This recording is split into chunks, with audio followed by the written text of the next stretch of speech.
देवता, मनुष्य और मुनि सबकी यह रीति है कि स्वार्थ के लिए ही सब प्रीति करते हैं। निष्काम भाव वाला भाव कहीं कहीं ही मिलता है और ये जीवन प्रभु का मूल्य वरदान है। इसे व्यर्थ न गवाओ। इसी जीवन में अपना लोक सुखी और परलोक सुहेला कर लेना चाहिए मनुष्य को। और सदैव सच के मार्ग को ही अपनाना। कभी झूठ मत बोलना, चाहे लाखों का भी नुकसान हो जाए तो झूठ मत बोलना। क्योंकि ये जो माया है ये तो दुनियावी पदार्थों के लिए पूर्ण मानी जाती है, मगर प्रभु भक्ति की बात की जाए तो ये तो सच का नाम ही है। ये तो केवल सत्य ही है और सत्य वालों को ही प्राप्त होती है। और जहाँ झूठ होता है, कलयुग का एक सबसे बड़ा सेनापति है।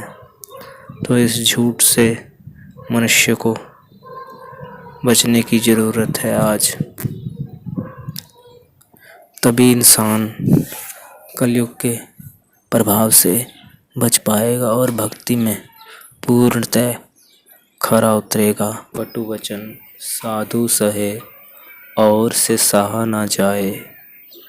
अर्थात कि कटु वचन साधु ही सहते हैं, किसी और के सहने की बस की बात नहीं है। और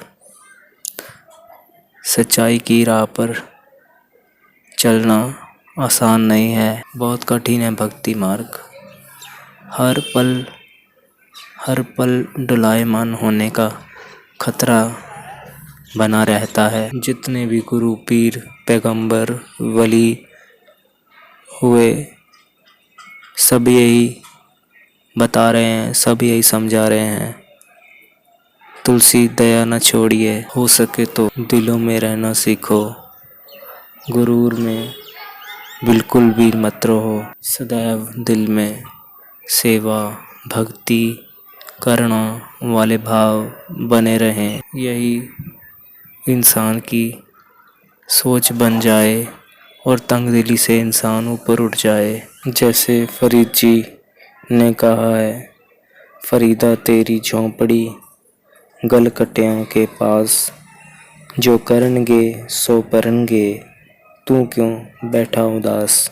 और फरीद जी कहते हैं कि तुम्हारा जो घर है वो ऐसे लोगों के पास है जो बुरा करेंगे वही भरेंगे, तू क्यों उदास होता है। और एक बात याद रखना, जिसने अन्यायपूर्ण अर्थात लोगों को लूट लूट के धन इकट्ठा किया है और अकड़ कर सदा सर को उठाई रखा है, ऐसे लोगों से सदैव दूरी बना के रखो।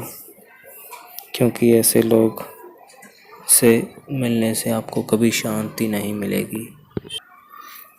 और जिस इंसान को अहंकार बहुत होता है उसका ज्ञान समाप्त हो जाता है, और जो क्रोध है वो भक्ति को समाप्त कर देता है, आपकी शक्ति को समाप्त कर देता है और आपके मन की शांति को समाप्त कर देता है।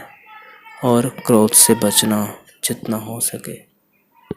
और याद रखना, अहंकार और पेट जब हद से ज़्यादा बढ़ जाता है तो इंसान किसी को गले नहीं लगा सकता। और गन्ने में जहाँ जहाँ गांठ होती है वहाँ रस नहीं होता।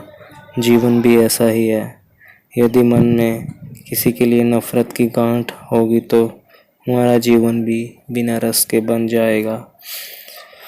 और जीवन का रस बनाए रखना है तो नफ़रत की गांठ को निकालना ही होगा। जब आप नहाने जाएं तो कम से कम 15 मिनट के अंदर अंदर नहा के बाहर आ जाइए। और अगर आप फ़ोन पे बात जल्दी से जल्दी फ़ोन की बात ख़त्म कर लीजिए, लंबी लंबी बातें मत किया कीजिए। इससे आपका समय बहुत समय बचेगा। और अगर पैदल चलना हो तो तेज़ चलिए, अगर गाड़ी से जाना हो धीरे जाइए ताकि पहुंच सको। पैदल चलने को मिले तब भी भगवान का शुक्रिया अदा करना, और गाड़ी मिल जाए तो